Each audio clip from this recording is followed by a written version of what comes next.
There we go. Just getting used to this gyroscopic mouse. Haven't used this thing yet. This is pretty cool, though. Look at that. All right. So, we're going to be talking about how to use ultrasound to pick up a DVT. And we use ultrasound for lots of things in the emergency department. Some things are very difficult, like appendicitis has probably got the most operator dependency of any ultrasound modality. I would say it's up there with the gallbladder is really tough, cardiac stuff. Then on the other end of the spectrum, you've got things like doing procedure guidance, which is really straightforward, I think. The aorta is pretty straightforward. It's a very single vessel. You know, how do you screw that up? And this is one of the other ones over there that I find that people pick up readily. I've been teaching this stuff around the country to attending physicians already working for 20 years of practice, and they all struggle with the gallbladder, but they all are amazed at how straightforward this DVT stuff is. So this is something I know we do rely on our scans for a lot of other stuff that's harder than this, but I find that this is where we end up getting a lot of formal ultrasounds to be safe, I think, because it is a high stakes game. If you miss a gallstone, it's not that big of a deal, but if you miss a blood clot in somebody's leg and it goes to the lung and kills them, that is a big deal. So I can see why there is some trepidation here. That being said, I think so far we haven't had any problems doing this now for about 6 or 7 years, almost 1,000 studies, and so I think it's a pretty straightforward thing to do. So how do you do it? Well, it's pretty straightforward. What you're going to do is you're going to take this linear probe, and the linear probe, it's got this flat area to it, and anytime we can get away with using a linear probe, we will, because it's high frequency. It makes beautiful images because of its high frequency bandwidth, and it's got best resolution. Now, if you notice that there is a bandwidth to it from 5 to 10 megahertz, and that's something to kind of think about, because at the 10 megahertz range, it's really for very superficial structures. And some of these patients who've got large legs, you want to turn it down to the 5 megahertz setting, or what we call the penetration mode. And you do that on the mode setting on the Sonocyte device. You would go from gen to res to pen, and it just toggles. So you keep pushing that button, and it keeps going back between gen, res, and pen. What does that mean? Gen means the middle frequency setting. So if the probe goes from 5 to 10 megahertz, generally speaking, it'll fire up at that middle frequency general setting at 7.5 megahertz. On patients who have very large tree trunk legs, you want to turn it down to the penetration mode so you can get the sound to go all the way towards the end of its ability to see, which in a linear transducer is about 5 or 6 centimeters on the penetration mode, because you're down at about 5 megahertz then.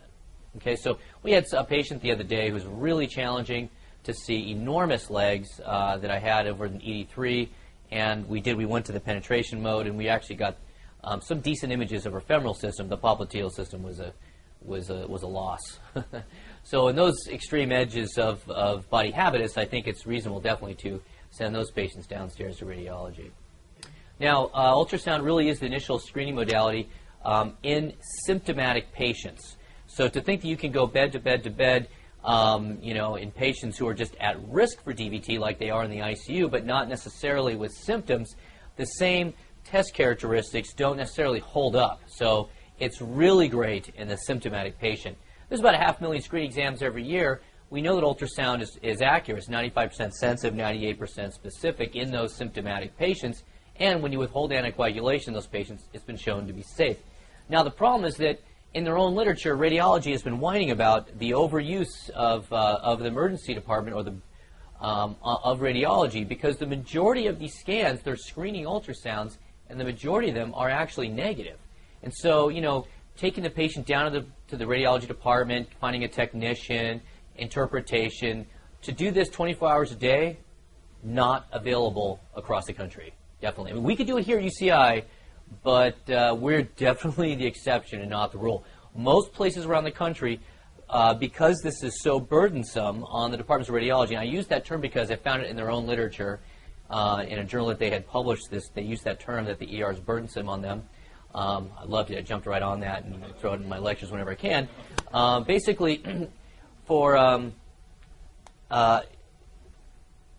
around the country, it really is too much to ask somebody to be on call 24 hours a day to rule these out. So what do? You got someone with leg swelling in an emergency department, you don't have ultrasound, you know what you do? you give them Lovenox, and they get another ultrasound the next day. Lovenox, as we all know, is not a benign drug. If you had to inject Lovenox to me right now, you know, based on my lifestyle, I wouldn't really like that at all, to be honest with you. There's some risks there with giving people Lovenox. It's much easier, I think, to just go into the ultrasound. So how do you do it?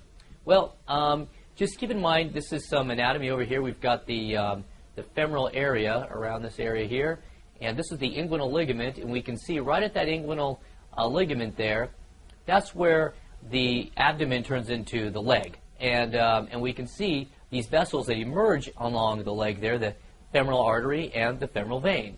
And at this very proximal location, you're actually going to be able to see the great saphenous vein. If I can show you right there, that's the great saphenous vein adjoining the common femoral vein. And at that location, that's where you're going to start compressing. Okay, it's really up superior. Okay, way up there by the by that inguinal ligament. Now, right away, you're going to see a branching of the femoral vein into the superficial and deep femoral veins. And the deep femoral vein is a very small caliber structure. It's actually really hard to see. As soon as it dives right down to the bone, you don't even actually see it anymore. And so because it's small caliber and you can't see it, it's not that clinically relevant anyways if it got a DVT because it becomes such a small caliber. But you will see the common femoral artery bifurcate into its superficial and profundus arteries, and those structures are very visible on ultrasound. And then you're going to march down the leg, and you'll be able to see pretty much all this vasculature right along here. And then about halfway down or so, it dives into this adductor canal, maybe 2/3 of the way down. You get into this adductor canal. Very difficult to insonate this region right here. It takes people, even in the best of hands, to be able to see this an additional 10 to 15 minutes total for both legs to be able to visualize the adductor canal. But then eventually it gets down into the popliteal fossa. So here it is up here in the groin area. We see the superficial femoral artery, and we can see down here the deep femoral artery with its paired common femoral vein. You can see how they're linked side by side here, lateral, medial. How do you remember that the vein is more medial to the artery? Venus rhymes with penis. Vagina doesn't rhyme with vagina. It starts with the same. I know that's how you remember it. So, yeah, whenever I'm teaching this at the bedside, I have to decide if I'm going to say Venus penis or Venus vagina. But hopefully I get it right most of the time. But so which leg is this? Which leg do you think this is right here? If the indicator here is to the patient's right, is this the left leg or the right leg? Good, it's the left leg, as we're demonstrating here, adjacent in the picture. Excellent. Good. So, and that's kind of the course that the vessel will take. Kind of this is where you're going to be placing the probe. This is the sonographic window. And then right when you get to about here, you're not going to be able to see the femoral vein very well at all because it dives down in that adductor canal. But eventually, though, it comes all the way down to this popliteal region where we make good visualization of it again. And in that popliteal region, what happens is that the vein comes to the top in the pop.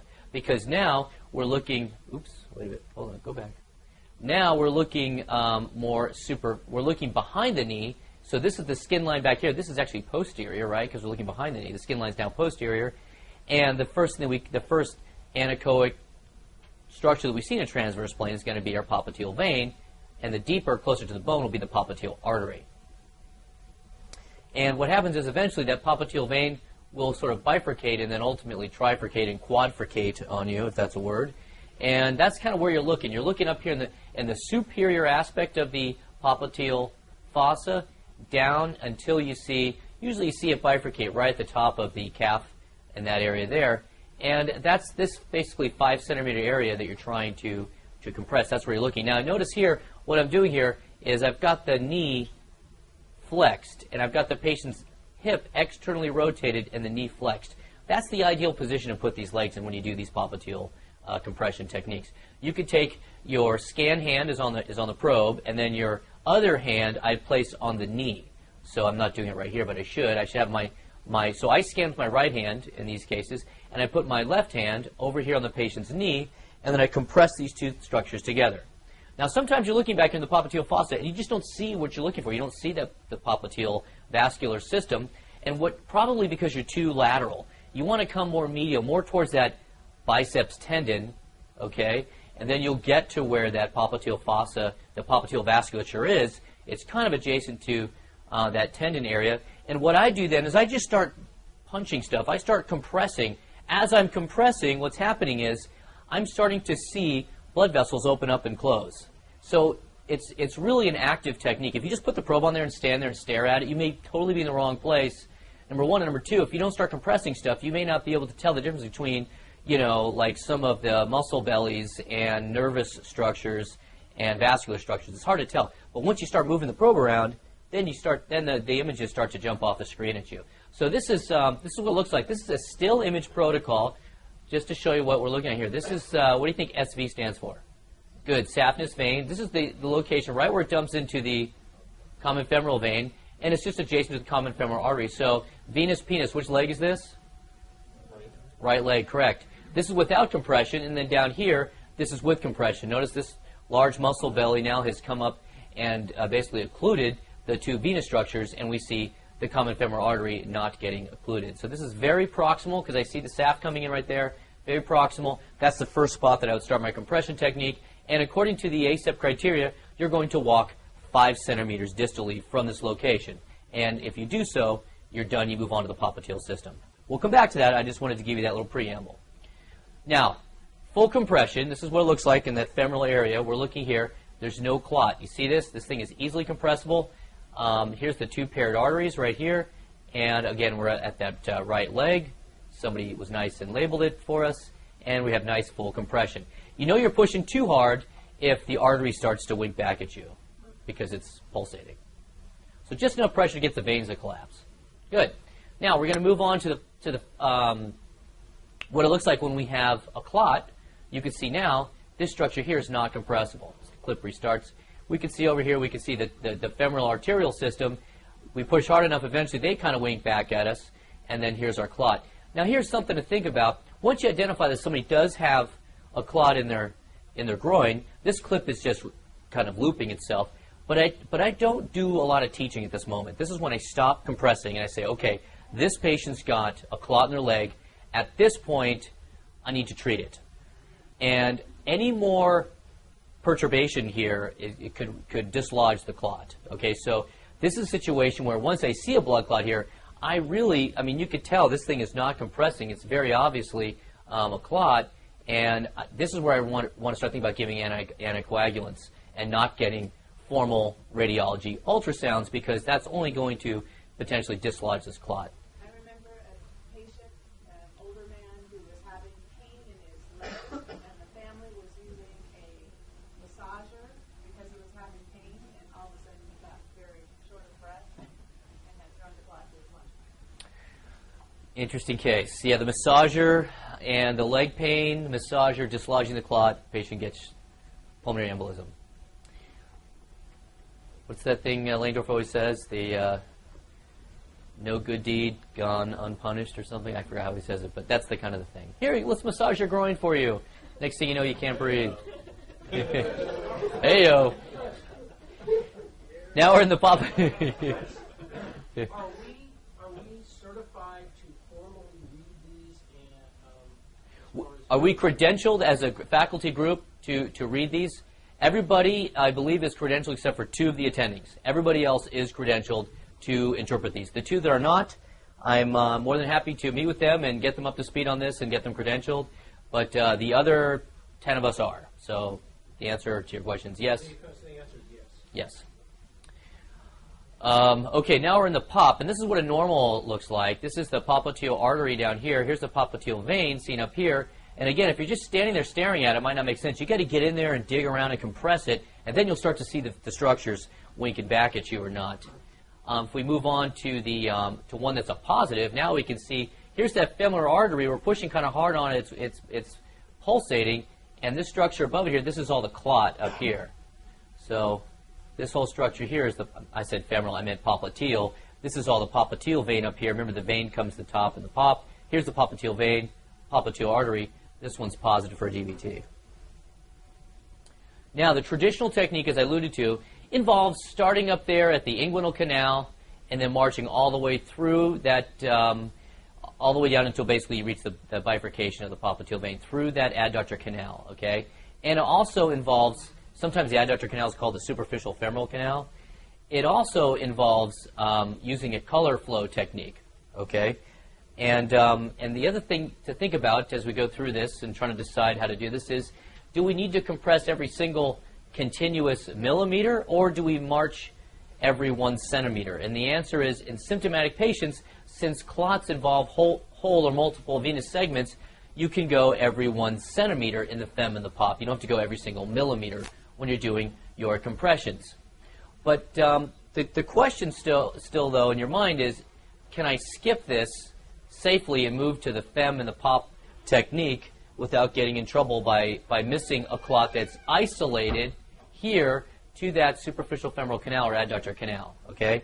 And so there's been some literature out there to try to answer that question, limited versus complete technique for low extremity ultrasound. One study was done years ago in radiology.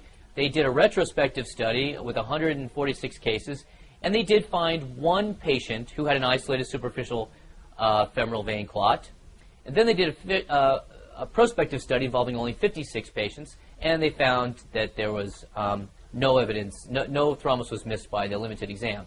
Then emergency physicians did this at Christ Hospital the year before I got there to do my fellowship. They took 112 patients, they had 34 DVTs, and they compared themselves to radiology, using radiology as a gold standard. The radiologists were doing a full leg color technique, and it turned out that that they had pretty good agreement. There was one combative patient that the ED called positive, radiology called negative, and there was another patient that the ED called positive, radiology called negative, but the ED was so sure it was positive they ordered a contrast venogram that turned out to be positive.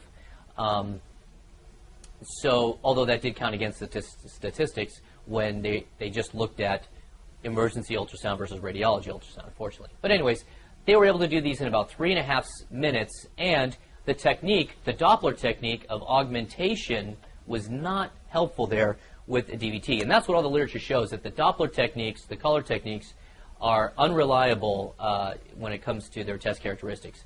Tim Jang, who's now at UCLA, during his residency at WashU, did this study looking at residents doing ultrasound and found that residents had sensitivities in the 100 percentile range, specificities in the 91 percentile range, with 72 patients comparing themselves to radiology. But really the best study is this one right here. And this study was multi-center, prospective, randomized, consecutive. It was involving 22 authors because it was a multi-center study. And basically you fell into two groups. Either you were in a 2-point ultrasound group with a negative D-dimer, or you were in a, so either were in the 2-point compression group with a D-dimer, or you were in the whole leg color ultrasound group. And so if you were in the 2-point compression group, you either had a negative D-dimer or a positive D-dimer. If you had a negative D-dimer, you came back in 3 months. If you had a positive D-dimer, then you came back in a week. And then if that was, ultrasound was negative, then you went on to have a follow-up in 3 months. So all the patients in the 2-point group got followed up at 3 months. All the patients in the whole leg ultrasound group got followed up in 3 months. Now, what's interesting about the whole leg group is that they also included the calf vein and marched their way all the way down through the calf veins, which they had a term for called axial DVTs. So there were 2,098 patients that got randomized in each group. That's what I mean by this was a good study. They had 1,045 in the 2-point group and 1,053 in the whole leg strategy. And essentially, at the end of the study, there was no difference between the groups. They had the exact same outcomes. And in the whole leg group, they were able to isolate 65 cases here of DVT, of calf vein. These are all calf vein DVTs, basically, right here. And they didn't treat these patients. They identified them. And nothing happened to these patients. They came back in 3 months, and if they had a progression to a more proximal vein DVT, or if they had worsening symptoms, they came back sooner, and then they got treated. But there was still no difference between the whole leg group that found the calf veins and the 2-point group that did not find the calf veins.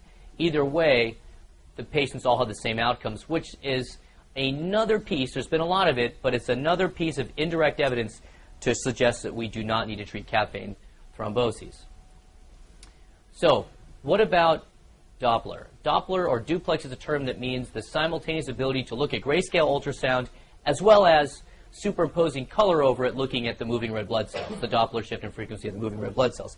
And that term duplex is sort of an old school term, and it means seeing both these things at the same time, which nowadays every single ultrasound machine does duplex. It's sort of a leftover term. Yes, Dr. Schultz. Back to that one previous slide.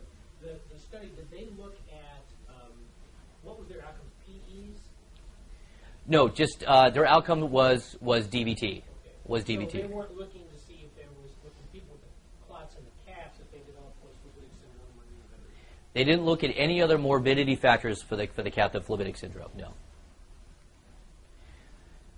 So it turns out that with this Doppler, this duplex technique, that it seems like it would be a great idea to be able to see problems with the actual flow of the blood through the vessels. However, when you look at the test characteristics of all the different Doppler or duplex techniques, none of them are good.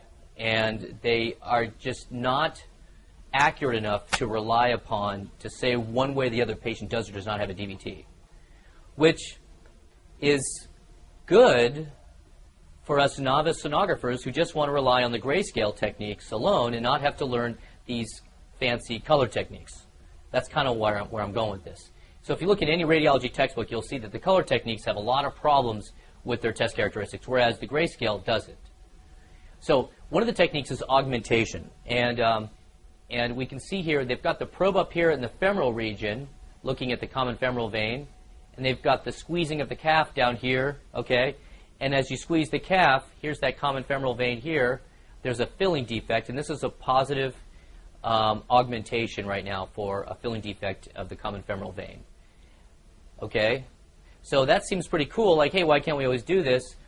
But it does suggest when you have full color surrounding the entire vessel here that there is patency between the point of compression and the sampling site. However, once again, all the literature shows we cannot rely on this augmentation technique. It just doesn't work. There are other techniques too with Doppler, like spontaneity. You should just see blood spontaneously flowing in the larger vessels without having to compress the calf. It doesn't work. Phasic variation, that as you breathe in and out, you should see changes in the Doppler signal, but again, it doesn't work. What about clot echogenicity? You'd think that you'd be able to just visualize the clot and say, oh, there's a clot. And you did see that a little bit on some of those examples I showed you. However, clot echogenicity is variable. It depends on the transducer that you're using, the frequency it's at, how old the clot is, what the extent of the thrombolytic process is, and sometimes if the blood is moving slow enough, and if you overgain it a little bit, what we used to call poor man's Doppler, we could actually hallucinate a clot there. So slow-flowing blood that's overgained can look echogenic. So you can't rely on this clot echogenicity thing. Here's another pitfall. You can get hung up on the biceps tendon. Especially in really muscular individuals, these muscles back here are hard to compress, and you think you're not able to compress the probe, but it's just getting hung up on these muscles or that tendon back there, and you say, oh, I must have a clot here because I can't compress. Well, maybe you need to get the patient to flex their leg a little bit, relax. Sometimes if you've got an assistant to help you, you can roll them prone and have somebody, tilt their leg up at 45 degrees, 60 degrees or so, and then you can get in there and do your compression to really take the muscle tone off of there. Because any muscle tone at all back there can slow you down sometimes with your compression technique. And then a guy like this who's, really large or really uncooperative or somebody who's covered in stool, these are the patients that we need to refer, because sometimes we just don't have enough horsepower in our machines, our portable machines, to punch the sound all the way down to the vasculature. Here's another problem here. This is when you get in the wrong vein. This is a classic one that somebody showed me. They said, oh, this is a negative DVT. Well, it turns out this is not a deep vein. This is a calf vein right here, or a muscle vein. This is a superficial vein. Notice there's no paired arterial structure with it. It's just kind of all by itself over there. So you got to make sure you see the paired structures. And we've got this all the way down to a second ago, this depth was at 4.6 centimeters, and that's pretty deep. This person's probably got a really large leg, so you might need to If you're having problems getting good visualization, send them down to radiology. So just to kind of ram this point home a little bit more, the primary diagnostic criterion to rule in or rule out a DVT is the non-compressibility of the grayscale. All this other stuff over here, they're all kind of adjuncts, but not reliable one way or the other to rule in or out a DVT. This is a table straight out of a radiology textbook. Okay, so let's go around the room and see if we can answer these questions. Number one, who's on ultrasound right now? Oh, it's Art. Is he still? Yeah, Art. What do you think about this one? I know you just went through the ringer on the M&M case, but so this person came in. I'll tell you a little bit of history. They came in with calf pain and swelling, especially in the popliteal areas. Really, the popliteal area they're having the most discomfort. Young person, no real DVT risk factors, but just a lot of pain back there in the popliteal region. It doesn't look like it's not well demarcated. I don't think it's a vessel. Maybe like a ruptured Baker cyst or something. Yeah, very good. So what does that mean, a Baker cyst? Anybody know what it is? Good. It's an outpouching of the synovium of the joint. So you guys are excellent. So the synovium of the joint kind of outpouches and gets in that popliteal area. The patient's got popliteal pain, some swelling back there. And you look at this thing right away, and you want to make sure it's not a aneurysm. Good. So the way I do that is I put a little flow on there, make sure I don't see like this aneurysmal structure back there. That's one of the things I think about, in addition to DVT and cellulitis. Yes. Okay. Fine. Okay. How about this one? This one's kind of interesting. Who wants to take a crack at this? Wes, you look like you're so awake and ready right now. Yes, sir. Yes. What do you think? So tell me, which leg is this? Tell me which vasculature this is, and what do you think it's positive or negative? Looks like that is the patient's left femoral Correct. area, and it looks like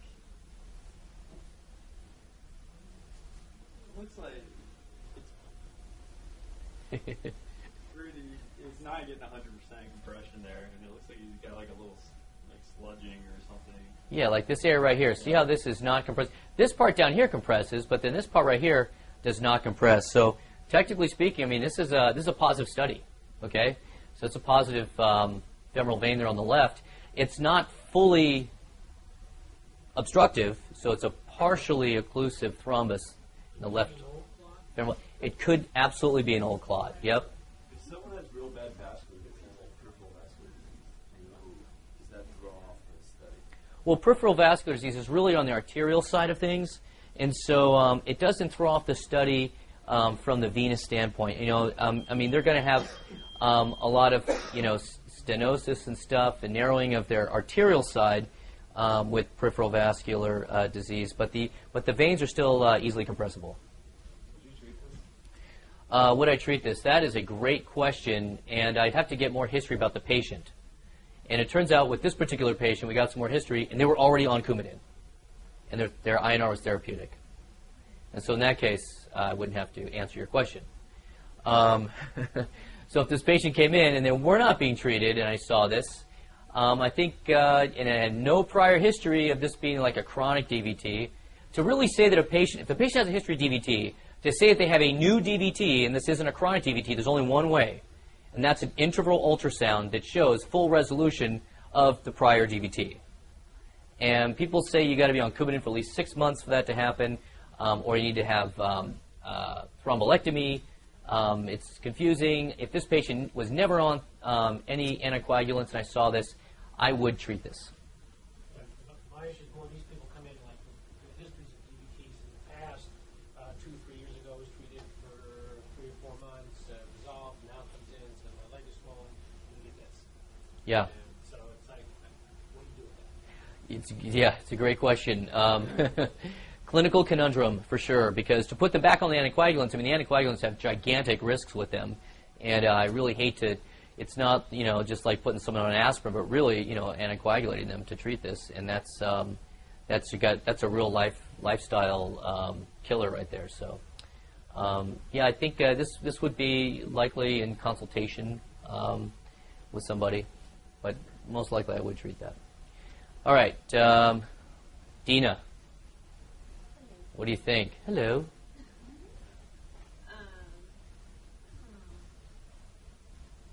It looks like you're looking at the top of the process. Yes, that's correct. And I think it's compressible. I think it is compressible. What you're seeing now is that vein being compressed and the arteries are Yeah, so why don't we see the vein right now? you're compressing too hard. Perfect. Well done, Dina. She's like, I just took this course 3 months ago. So when you're in the pop, that's what I mean. You got to be bouncing around back there because you may already be pushing too hard. It's pretty easy. It's such a floppy vein. It's easy to have already be compressing it. Excellent. All right, Mervis. Mervilicious. I like that.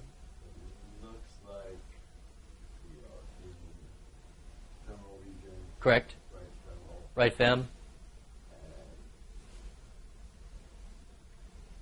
that area looks compressible, but it looks like a lymph node or something above it. Very good. Yes. Here's that lymph node up there. Excellent. So if you've got a patient, this is nice. Kind of hard to visualize down here. Once in a while we see a good closure there, but I'll tell you what, you got a patient who comes with like leg swelling, it's kind of red, and you're going back and forth. Maybe it's cellulitis, maybe it's DVT, and you're on the fence, and you see good compressibility there, and you see this kidney, what looks like a kidney, a miniature kidney up here. That's what lymph nodes look like. You see a little miniature kidney sitting here in that inguinal area. You can actually put some power flow on there, drop down your PRF in the 800s, 600s, and you will see good flow throughout that whole lymph node. They're very vascular structures. So, Where if that was a DVT, it wouldn't have flow? Is that what you're saying? well, when I first saw a lymph node, I was in my fellowship, Christ Hospital, ran downstairs to radiologist, this guy named Dr. Sokin, really cool guy. I said, hey, this guy's got a cool DVT, and he was very nice how he explained to me that that's not a DVT, that's a lymph node. I will always remember him and respect him for that, his gentleness with me. But I'll tell you, it really, that's what still, right, you see that, and you go, well, maybe that's the SAF up there, something coming in, but it's in that superficial tissue there. You can see it's not in the deeper tissues. So I already forgot your question. I got sidetracked. It's a large DVT. I really appreciate your story. Yeah. I'll just keep telling stories to distract you from the question. Would that likely not light up?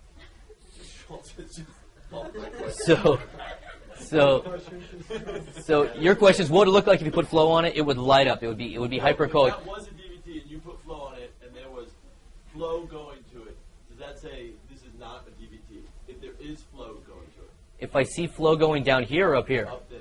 And you're like, is that a DVT? There's flow. Like, no, that's definitely not a DVT. Okay, so can I put flow on this to tell if that's a DVT or not? Once again, I would caution you to use any of that flow stuff to say something's a DVT or not, because all that literature is so bad for that. The color parameters that you use for the color augmentation and the respiratory variation are way higher PRFs than we're using, much lower sensitivity. Here you have to turn the sensitivity of the Doppler way up to see any flow in there. So it's like you can't even compare the two. That probably answer your question, but that's how I would use it. Dr. Schultz, you're asking me if I have an example of a lymph node that's got nice flow to it. Not in this talk. I'm trying to be sure this isn't a DVT. You say it looks like a lymph node. Maybe if I see 1,000 of these, I'd recognize it. But yeah, I could see how I think it's a non-compressible vascular. That's the first thing I thought when I saw that first time. Yeah, you basically identify the vasculature down here as separate from this lymph node. See, the vasculature is down here, femoral artery, common femoral vein. If I see that, I don't have to worry about the image above it. That's what I'm saying, yes. So you rule that out by simply seeing the vessel. Seeing the vessels beneath it, yep. And putting it into the clinical context that, hey, this guy's got a red swollen leg. This really, I would expect to see a lymph node there. Yeah, you have to go back and examine it. It's in the hands of the clinician. That I know, when all else fails, you have to do the labs and the x-rays, then you got to go to it. got to go look at the patient once in a while. I know. Sometimes I get sucked into. Okay, now, Austin. Austin. Yeah, so this looks like What leg? probably the left leg. What do you guys think? I would say incorrect. It's the right leg. Because, why do I say that? Because this is the artery right here, the femoral. This is a little old lady. She's got a little tiny femoral system. Our depth is too deep. I would decrease our depth. But that's the femoral artery right there. This is the femoral vein, common femoral vein. What's the one on the right there that's being compressed? This thing right here, No, to the left. where down here. Yeah, it looks like it's opening up and closing. This is an arterial structure down here that's being compressed so hard, I think, that we're starting to see some compression of the arterial system. But what do you think this is right here, this common femoral vein? But I guess I was fooled by the collapsing, I guess, arterial. Part of this thing that's collapsing here is a little bit of this femoral vein that's collapsing a little bit in here, too. Yeah, you see a lot. I mean, can you guys see how this is a collapse? I picked ones that were really hard. Most of these are super obvious. But I wanted to pick some ones that were the ones that I struggled with so that you could kind of get a feeling for the other end of the spectrum there. So that's basically it. You start in the fem, you go down about 5 centimeters, and you go to the pop, you go down 5 centimeters. And it's the grayscale compressibility. Now, the way I do it is I go down until I don't see it anymore, because it only takes me another 10 seconds or so of marching until I get maybe halfway down the leg. And it gives me a little bit more practice with it and some teaching and stuff like that. So I go down until maybe about halfway down the leg until I don't see it anymore. If I keep seeing it, sometimes I go right through that superficial femoral canal, in that adductor canal, if I keep seeing it. But usually I don't. 90% of the time I lose it somewhere halfway down the leg, and then I go to the pop, and then I go to the other leg. And so, but technically speaking, it's that 5 centimeter distance up there. Any questions about that stuff? Other questions?